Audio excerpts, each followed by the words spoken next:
Ça m'étonne même pas que le film divise. Il y a littéralement Joker qui fait des claquettes.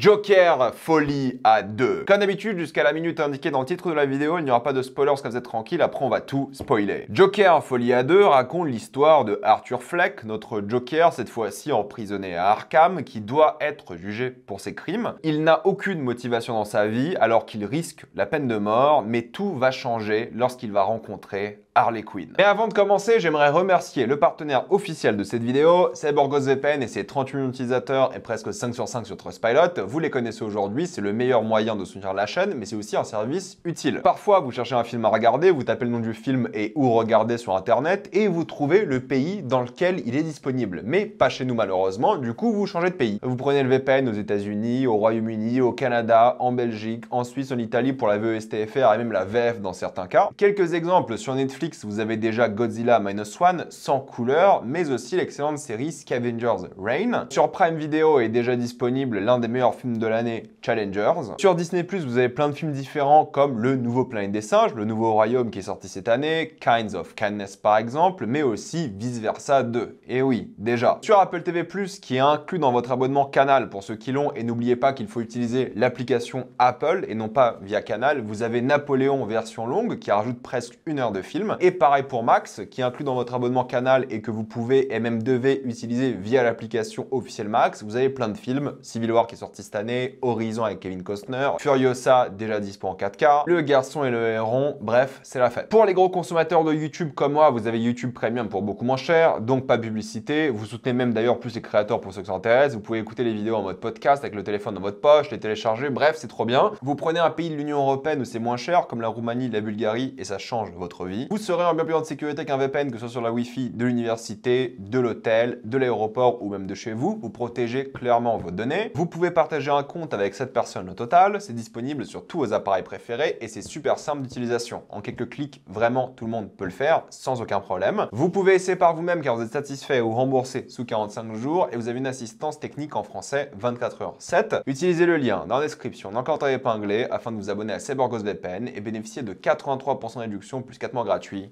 Foncez sur l'offre. Je ne suis pas du tout étonné que le film divise beaucoup. Honnêtement, c'est pas du tout une surprise me concernant maintenant que je l'ai vu. Et juste un petit rappel, moi le premier Joker, j'avais vraiment bien aimé. Je trouve que le délire vraiment scorsésien, valse des pantins, Taxi Driver, adapté au mythe du Joker pour vendre ce genre de film, parce que, rappelez-vous, Todd Phillips a uniquement fait un film Joker car il voulait trouver du financement pour faire son film scorsésien. C'est ça l'idée à la base. Mais écoutez, tant mieux, il arrive à mélanger les codes du cinéma des années 70 et le monde un peu des BD super-héros Joker, cette figure emblématique qui en soi est assez mal respectée parce que le Joker à la base c'est une figure qui est fière, heureuse d'être le Joker, ce qui n'est pas du tout le cas ici, là c'est une personne qui a souffert et tout. Bref, mais j'ai beaucoup aimé, honnêtement, j'aime bien lorsqu'ils prennent une approche plus sérieuse, réaliste, certes un peu trop inspirée de certaines œuvres, mais qu'ils l'adaptent à leur sauce, certes pour trouver du financement. Ça restait d'après moi un film assez bien, qu'ils ont réussi à vraiment iconiser, assez mémorable, je suis content. Les critiques qui nous ont été faites sont légitimes par rapport à son manque d'originalité et tout, mais je trouve que pour le genre du super-héros en tout cas, c'est bien. Pour le genre du cinéma et vu les inspirations qu'il prend, c'était peut-être un peu moins bien. Et certes, ces dernières années, les gens l'ont un petit peu surcoté, mais ça reste bien. Moi, c'est un film que j'aime bien. Je l'ai en Blu-ray 4K. D'ailleurs, je le vois ici, à côté de Batman. Mais évidemment, depuis le début, une suite était inutile. Personne ne voulait une suite. Personne ne savait quel intérêt ça aurait de faire une suite. Le réalisateur voulait pas faire une suite. Joaquin Phoenix voulait pas faire une suite. Personne ne voulait une suite. Et nous non plus, on voulait pas de suite. Voilà, c'était un film unique qui se finissait très bien en tant que film standalone. C'était nickel. Mais ils ont fait une suite. Pourquoi? L'argent. Le premier film a dépassé le milliard au box-office. Si je dis pas de bêtises, c'était le film R-rated aux États-Unis qui a le mieux marché de l'histoire du pays. Bref, c'est un énorme succès. Personne s'y attendait, je pense, et du coup, il fallait qu'il fasse une suite, mais il fallait une idée. Il voulait pas juste faire une suite, Joaquin l'a dit lui-même, hein, il voulait faire une suite que s'il y avait de l'idée, un truc un peu différent. Et ça, oui. Ils cherchaient une excuse pour faire un deuxième film et ils ont trouvé une chose assez intéressante, c'est le délire comédie musicale, film de procès. Et si je dis pas de bêtises, le premier film avait un budget de 40 millions, donc c'était risqué, mais pas trop, mais vu le succès, ça a été génial, 40 millions de budget pour 1 milliard au box-office. Là, c'est 200 millions. Pourtant, t'as l'impression que le premier film a coûté plus cher vu la gueule du deuxième, mais on en parle après. 200 millions, mais c'est juste que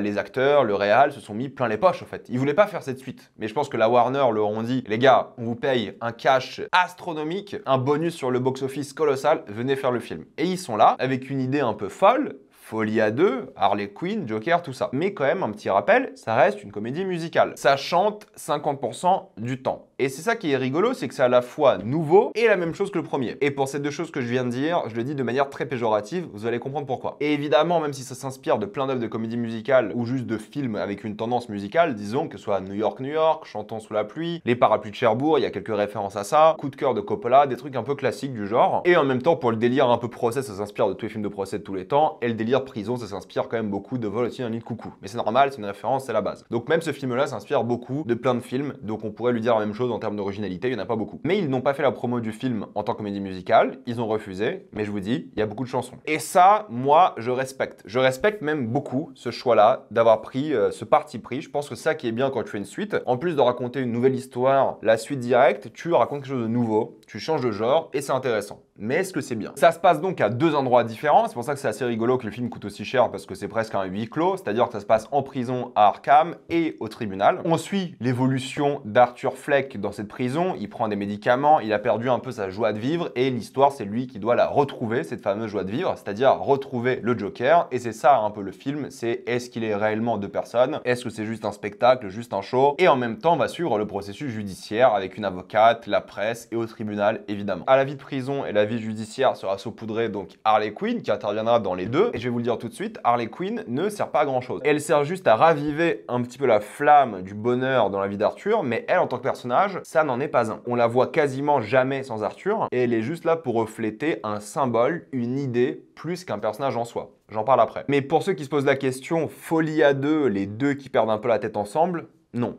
Ce n'est pas du tout ça l'histoire, c'est juste Harley Quinn qui rentre dans la vie de Joker et qui va lui redonner un peu espoir. C'est pas que ça, j'en parlerai surtout en spoiler, mais c'est grosso modo ça, c'est pas les deux qui perdent la tête ensemble, c'est pas une histoire d'amour ce film. Elle est là pour être un symbole de la population qui aime le Joker. Et honnêtement, à un moment, je me posais vraiment la question s'il existait réellement. Je pensais que c'était juste l'imagination du personnage, je pensais juste qu'il essayait de se motiver en trouvant de l'amour qu'il n'a pas eu de sa mère et des choses comme ça. Mais en fait, oui, elle existe, mais limite, c'était plus intéressant s'il n'existait pas, vu le nombre de facilités qui sont liées à son personnage, qui peut se balader où elle veut dans Arkham, même si c'est un peu expliqué par son passé, ses parents, tout ça. Mais en même temps, elle est tellement fantomatique et presque l'ombre du personnage, ce qui est intéressant par rapport au début du film qui est en animation. Oui, il y a un passage en animation au début du film qui parle de l'ombre du Joker. T'as l'impression que c'est un peu l'ombre du personnage là, version féminine, sauf que c'est pas ça non plus. Ça aurait été intéressant, ça aurait pu l'être, mais non. Et c'est là qu'il faut parler du côté comédie musicale, qui est, disons les choses, peut-être la pire partie du film. Et je suis un grand fan de comédie musicale, moi j'adore ça, j'en bouffe sans problème. Moi je kiffe quand ça chante, honnêtement, il n'y a aucun problème sur ça, j'aime beaucoup, et là ça va pas du tout. Premièrement, dans une comédie musicale, l'objectif c'est de remplacer le dialogue, de l'action, remplacer un élément de ton scénario, remplacer une scène que tu aurais pu tourner sans musique, mais la faire en musique. Et parfois ça existe. Parfois Joker, Harley, ces personnages-là vont chanter au lieu d'avoir un dialogue, au lieu d'avoir une scène d'action, des choses comme ça. Ça arrive très très peu, mais ça arrive un petit peu. Mais la majorité du temps, ces moments musicaux sont dans la tête du Joker. C'est comme si t'allais dans sa psyché. Et c'est ça le gros souci, c'est qu'en gros, tu revis deux fois la même scène. Je vais vous donner un exemple. C'est-à-dire que le Joker va apprendre qu'un personnage l'a trahi, par exemple dans le film, et donc tu auras ce moment où il apprend, sa réaction à l'image, et là, bim, ça passe en comédie musicale dans une scène qui n'a rien à voir. C'est pas lui qui commence à chanter dans la même séquence. Ça va couper, et ça sera une autre séquence de rêve imaginaire sur un plateau, il va commencer à chanter avec un autre personnage, que ce soit Harley ou n'importe qui, mais il va commencer à chanter. Le chant qui symbolise un peu son amour dans le film, et en même temps un peu cette idée d'échappatoire psychologique, de fantaisie, on en parle après, mais voilà, en gros, il va commencer à chanter, et la scène d'après, c'est une autre scène, dans un autre endroit, où tu vois la réaction du Joker face à la première scène où il chantait pas. Donc en gros, la majorité des scènes musicales, si tu les enlèves du film, tu ne perds rien. Alors oui, peut-être tu perds évidemment l'ambiance, l'énergie du film, ça je dis pas, mais d'un point de vue scénaristique, d'un point de vue d'utilité, ça n'a pas d'utilité. Mis à part l'ambiance, encore une fois, du film, ce qui peut être utile, hein. Mais je dis juste que tu pourrais les enlever, ça ne changerait pas grand-chose au film. Et ça qui est dommage, c'est que j'aurais aimé qu'il soit mieux intégré, qu'elle soit plus intéressante, plus forte, plus poétique. Parfois, il va partir en chanson en plein milieu d'une séquence. Et je vais vous donner un exemple qui n'existe pas dans le film, mais qui aurait pu être intéressant. C'est-à-dire qu'il est au procès, imaginons que, je sais pas, l'avocate est en train de défendre le Joker, et bien au lieu d'avoir une séquence où il y a des dialogues, des répliques et tout, ils auraient dû commencer à chanter. Et au lieu d'avoir cette séquence classique de procès qui est toujours la même dans le film, tu sais, les trucs bateaux, ils auraient pu commencer à chanter, et ça aurait été plus intéressant et mieux. Là, c'est pas ça. Il y a quasiment jamais ça pour le coup. Et même lorsqu'il chante, à certains moments, c'est juste une fantaisie. Donc il va commencer à chanter, ça va couper, il sera réassis à sa place, et personne ne l'a vu chanter. Dans une comédie musicale, les personnages acceptent le fait que c'est en chanson, et ils réagissent comme si c'était pas en chanson, comme si c'était c'était normal, quoi. Ça, le film le fait pas, sauf une fois, et même là, je suis pas sûr que c'est fait, par rapport à une interview de presse et tout. C'est le seul moment où Joker chante réellement et les autres personnes le voient chanter. Donc c'est très particulier, c'est très bizarre comme choix, et c'est inintéressant. Surtout, c'est ça le souci. Si tu mets des séquences de fantasy juste pour que le personnage voit la vie en chanson, et que ça n'apporte rien au personnage de une, parce que ça n'apporte rien au personnage, ça c'est vrai, et rien au film, je trouve que c'est assez dommage. Et du coup, le syndrome que ça fait, et le problème que ça cause, c'est que vu que c'est des images de fantasy qui n'apportent rien, parce que même pas la psychologie du personnage qui évolue, parce que tu es déjà au courant de sa psychologie, et ces chansons-là te redisent ce que le plan d'avant et le plan d'après te dit déjà. Donc c'est une répétition, mais en musique. Et en gros, ça casse le rythme du film, en fait. Ces moments musicaux sont des interruptions dans le film. Et ça, c'est problématique. Et en plus de ça, bah, elles sont pas folles. Disons les choses, c'est souvent des chansons où dans la séquence, et elles continuent dans la séquence, ce qui peut être intéressant à certains moments, mais globalement, ça reste assez inintéressant visuellement. Mais c'est des séquences sur plateau, comme s'ils étaient à la télé, parce qu'il y a un truc par rapport au fait que c'est médiatisé, j'en parle après. C'est juste des plateaux, des lumières, ça a pas l'air de coûter très cher, c'est fait en studio, c'est inintéressant, quoi. Honnêtement, ils auraient pu au moins s'amuser avec le concept de la comédie musicale. Il y a un moment une sorte d'échappatoire entre guillemets d'Arkham, où les personnages Harley et Joker courent à travers Arkham en musique. Et je me dis, putain, ça c'est cool, tu vois. Le fait qu'il y ait une scène d'action, mais à la place ils chantent, c'est bien, mais c'est vite fait chanter, tu vois, c'est pas assumé. Et ça n'ose pas aller dans le fantastique de la musique à fond, alors qu'il y a des séquences fantasmées dans des studios, et c'est trop dommage. Quand je dis des studios, je parle vraiment des studios de télévision, je parle pas des studios dans le film, parce que tout est fait en studio, quasiment, sauf les trucs en ville, mais je parle de studios de télévision où sont chantées les musiques, quoi. Et en plus de ça, c'est un jukebox musical, du coup ils refont des reprises de chansons cultes, il y a aucune chanson originale, si je dis pas de bêtises. Comme ça, de tête, il y en a peut-être une grand max, mais je suis même pas sûr, mais c'est que des chansons qu'ils connaissent, qui sont ultra connues, quoi, que tout le monde connaît, ou le refrain, ou la chanson, bref, c'est des chansons extrêmement connues, années 50, 60, bref, c'est hyper connu. Et ça, c'est décevant, parce qu'en termes de choix de musique, je trouve que c'est facile, c'est pas très intéressant non plus, et c'est pas original. Est-ce qu'ils chantent bien? Bah, j'ai envie de vous dire, il y a Lady Gaga, elle chante bien, c'est une chanteuse. Joaquin Phoenix, il a l'expérience, il a déjà fait des films comme Johnny Cash, Walk the Line, où il chantait. Oui, il chante plutôt bien, mais le truc, c'est que parfois, il y a ce mélange assez raté entre le moment solennel, émouvant, et la chanson qui colle pas du tout, et ça frôle le nanar, quoi. Que le Joker fasse des claquettes, moi je trouve ça plutôt stylé et cool dans le film, et c'est l'une des meilleures séquences musicales. T'as des séquences un peu vraiment, il est posé, lumière blanche sur lui, on le voit dans l'ombre, encore une fois, l'ombre qui revient beaucoup comme imagerie dans le film, c'est l'une des seules idées d'ailleurs dans le film, et il commence à chanter, et il chante assez mal, et c'est assez ridicule, et c'est assez nanardesque, et parfois il chante assez bien, et donc je me demande si c'est vraiment voulu que ce soit extrêmement sérieux, et que tu ressentes de la peine, parce que c'est un peu ridicule et nanardesque, pour ressentir de la peine pour le personnage. Je me demande si c'est ça. Parce qu'en vrai, la thématique du film, bah le souci est là, c'est que c'est la même chose que le premier film, c'est l'histoire des gens qui se moquent d'Arthur, cette société qui l'oppresse, que ce soit en prison, le système médiatique, le système judiciaire qui l'oppresse, mais bon, ça reste un criminel, donc à la limite que la prison et le système judiciaire l'oppressent un petit peu, sauf quelques cas très précis dans le film, c'est pas très choquant, que la société, alors que c'est un homme normal avant, l'oppresse, là c'était un peu plus choquant et problématique, mais là, vu que c'est un tueur en série, c'est moins choquant quoi, de une. Ça va parler un peu de l'ombre, comme je vous l'ai dit, de ces deux personnalités, le conflit de est-ce qu'il faut s'assumer en tant que personne, même lorsque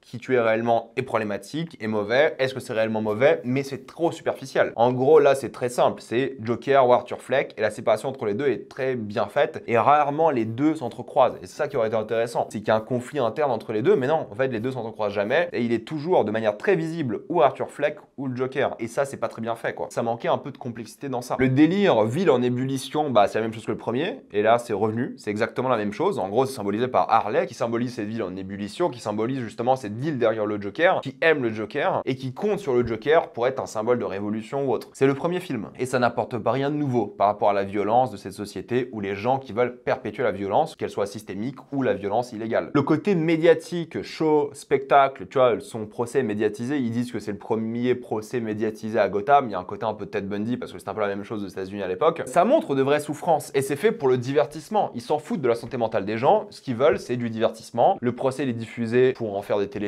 par la suite parce qu'il y a un téléfilm Joker dans le film et ça montre juste l'art du spectacle et que même la vie des gens, l'information, la loi est devenue un spectacle. Mais c'est le premier film encore une fois, c'est tout ce qu'on a vu dans le premier film. Le seul truc intéressant c'est que parfois ils vont regarder des films, ils vont écouter de la musique et il y a un truc intéressant par rapport à l'art qui permet de s'échapper, il y a un côté fantaisiste, un peu échappatoire intéressant, mais c'est tout et c'est très léger et inintéressant et il parle souvent de plusieurs choses par rapport au spectacle, c'est-à-dire que Harley va dire j'attendais que tu tues Murray, vous savez dans le premier film. C'est intéressant ce côté un peu méta parce que nous aussi en tant que spectateurs, on voulait qu'il tue. Et à certains moments, t'as le Joker qui va demander de plus chanter. Il va vouloir chanter à certains moments, d'autres non. Et il y a un côté où l'équilibre est mal fait et le film devient assez risible quoi. Ça qui est un peu dommage. C'est pas pour rien qu'il y a des clowns, le truc du spectacle, tu vois, ça joue aussi sur ça. Mais c'est léger. Ils parlent un peu de religion, c'est très léger. Ils auraient pu beaucoup plus l'utiliser, l'exploiter. Ils parlent de chansons comme remède thérapeutique. Ils auraient pu encore plus l'utiliser, l'exploiter. C'est trop dommage. Il y a un côté sur les agressions sexuelles et tout, mais ça c'est du premier film aussi. Sa mère l'agressait sexuellement. Le procès, en fait, il y a rien d'intéressant. C'est un procès assez risible. Encore une fois, il y a des trucs par rapport au Joker qui fait des accents à certains moments qui est intéressant. Tu sais, il fait son show, son spectacle, mais encore une fois, c'est des trucs qu'on a vu avant. Rien d'original, rien de forcément bien fait non plus. C'est juste un enchaînement de témoins qui vont parler et t'as un seul témoin qui est intéressant et qui donne l'une des meilleures scènes du film, mais c'est tout. Et l'enchaînement de témoins, et je vous jure, l'enchaînement de morceaux musicaux,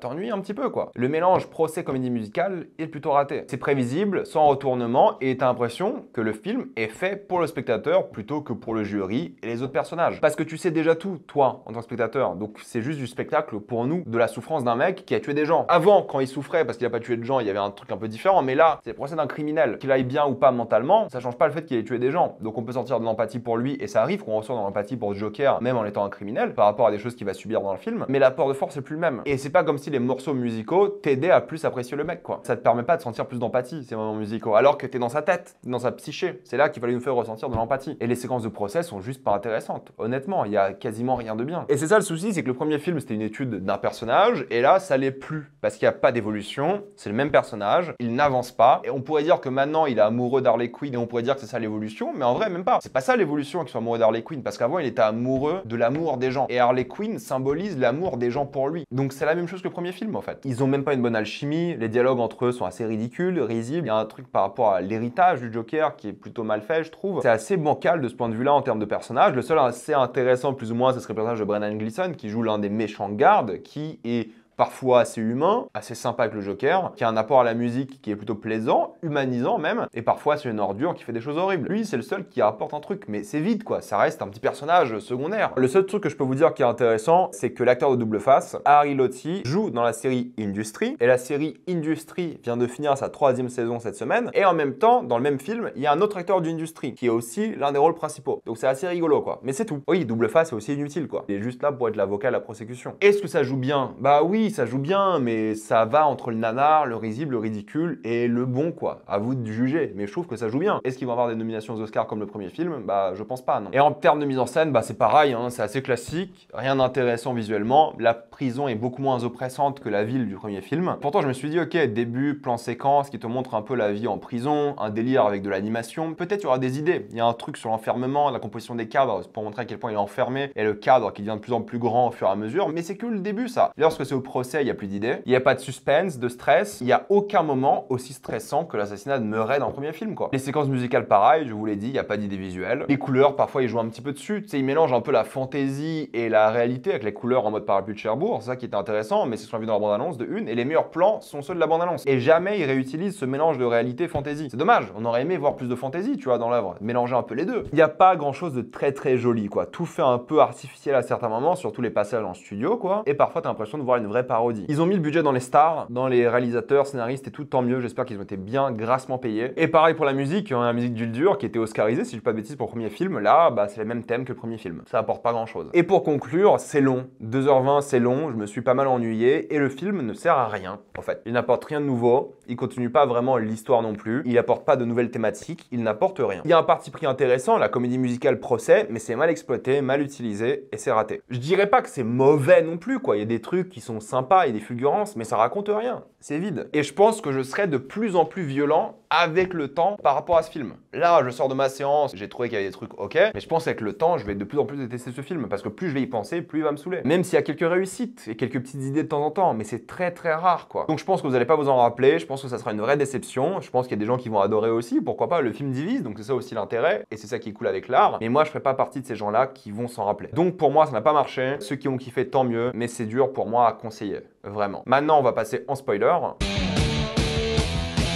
Je sors d'un film Joker et qu'est-ce qu'il y a à dire en spoiler? Rien en fait. L'histoire en théorie, c'est Arthur qui doit s'assumer en tant que Joker et accepter de plus en plus son corps, sa psyché et le personnage du Joker et être lui-même à 100%. C'est ça qui motive tout le monde autour de lui. C'est pour ça aussi qu'Harley met de plus en plus de maquillage au fur et à mesure et va même en pèlerinage sur les lieux où Arthur habitait. Mais lorsqu'il subit un viol en prison, il redevient Arthur Fleck. C'est comme ça qu'il a toujours opéré, c'est-à-dire que lorsque le monde se retourne contre lui, il se renferme sur lui-même et il souffre. Ce qui déçoit tout le monde évidemment, dont Harley, qui bah oui, ne fait pas grand-chose quoi. Elle manipule le Joker pour ses propres intérêts égocentrés. On sait qu'elle est riche et qu'elle vit bien, mais elle veut surtout être médiatisée. Elle veut prendre de la place dans ce monde. Et elle croit aux idées, c'est un peu de riche enfant bobo, de révolution violente, d'où le fait qu'elle crame des trucs, qu'elle fasse une bombe, on imagine que c'est elle à la fin. Et où est la folie entre les deux quoi? C'est la question qu'il faut se poser. Elle ne sert pas à grand-chose final. C'est juste une motivation et un symbole de la société. De même pour le tueur en série qui se sent déçu par ce que le Joker a fait, parce qu'il a renié son identité et il a déçu beaucoup de personnes. Parce que tu vois, ce tueur en série, ce psychopathe comme il s'autoproclame, tout le film, il est motivé, il est content quand il voit le Joker. Et à la fin, lorsque le Joker le déçoit, comme il a déçu Harley, il tue le Joker. Et on voit qu'après, il se coupe la bouche et devient lui le nouveau Joker. C'est ça un peu l'idée du film. C'est que de une, que Harley ou pas soit enceinte, ça sera le prochain Joker, entre guillemets, tu sais, la propagation de cet héritage et peut-être qui sait, ça sera un homme normal, un enfant normal, peut-être ça sera plus Arthur que le Joker. Et l'autre côté, le Joker qui devient littéralement ce mouvement de foule. Mais on le savait déjà ça. Enfin, je veux dire, c'est logique. On l'a vu dans le premier film, il y a déjà des gens qui se peignent la tête en mode Joker, qui mettent des masques Joker, on a compris. On a compris que c'était contagieux ce truc. C'est une idée de contagion, de rébellion, de violence. Ok. La seule scène que j'ai bien aimée, honnêtement, que j'ai vraiment beaucoup aimé, c'est par rapport à Gary Puddles, où le Joker fait un peu l'accent, il joue un peu l'avocat et tout, et il se rend pas compte au fait que lui a traumatisé Gary, Mr. Puddles. Il se moque même d'ailleurs de son nom. Il a traumatisé et il s'en est pas rendu compte parce que lui, il pensait que vu qu'il a épargné et sauvé, c'est un bon gars. Regarde, je t'ai sauvé. Et en fait, lui dit non, tu m'as pas sauvé. Tu m'as traumatisé. J'ai pas pu bosser, je vais pas bien, j'ai peur, tu me fais peur là tout de suite. C'est le seul moment où je me suis dit, ok, on met le Joker face à ses propres convictions et c'est intéressant. Et c'est tout. Mais c'est le but, c'est que du coup, c'est tout un système médiatique qui essaie de le contrôler, manipuler son image et aussi ses émotions. Mais c'est tellement bancal, inintéressant. C'est pas parce que de temps en temps tu vas mettre un plan de la caméra qui montre le Joker au monde entier que ça va rendre ton film intéressant. Ça aurait pu être beaucoup mieux. Tu vois, la dégénérescence des deux personnages dans la folie, ça aurait été top. Qui joue un peu plus sur le côté avocate, agression sexuelle et comment gérer ce système. La comédie musicale et la comédie de manière générale mieux utilisée pour faire avancer l'histoire. Le procès aurait dû avoir de retournements, des twists, des trucs intéressants. Non, on dirait une grosse fanfic à 200 millions, un peu edgy,